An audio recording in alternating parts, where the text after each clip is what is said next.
I am currently the mother to one very ornery little boy.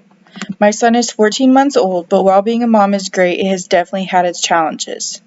One thing that we have found that has helped our little guy is a known object that many babies have used and still use today. Today, I'm going to talk to you all about the pacifier. I'm going to discuss the history of it, the pros and cons of it, as well as the different names it goes by. I would first like to give credit to hubpages.com as this is where I received a bunch of my information as well as mayoclinic.org. First, I'm going to talk to you about the history of the pacifiers. The rubber nipple with a disc is not how the pacifier has always looked. Babies have always been known for their sucking reflex, but it wasn't until ultrasounds were invented that we were actually able to see them start sucking in the womb. As early as the 17th century, people started using their own at-home methods as a pacifier. Some of the first ways to soothe the baby would be using a clay animal that would have a hole near its mouth, and babies would suck honey or sugar from the mouth of this clay animal.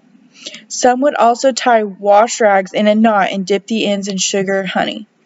Wealthy families in the 1700s would have their babies fitted for teething devices from the local silversmith. These sucking and teething devices would usually be made out of gold, silver, coral, abalone, or pearls, and would sometimes include bells and whistles. When rubber was invented, British babies in the 19th century would use these elastic gum rings as a form of soother. Over time, the rubber rings turned into a hard or soft-shaped nipple with a disc and a handle for the baby to hold on to. That form of pacifier is what most of us know of today. Next, I'm going to talk to you about the pros and cons of pacifiers according to the Mayo Clinic. I am first going to discuss the cons that they have listed and briefly touch on those, and I will follow with the pros.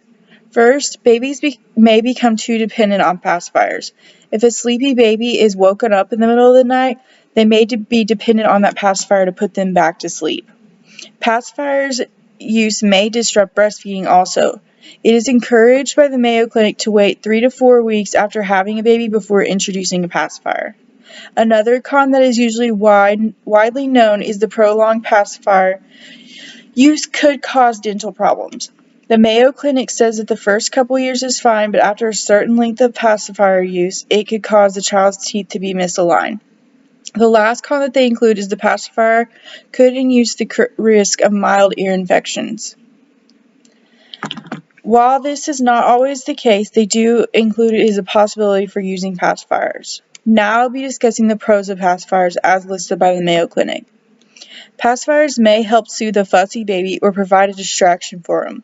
Also, a pacifier might provide relief to babies on flights. Babies can't intentionally pop their ears by swallowing like we can, so by sucking on a pacifier it may help.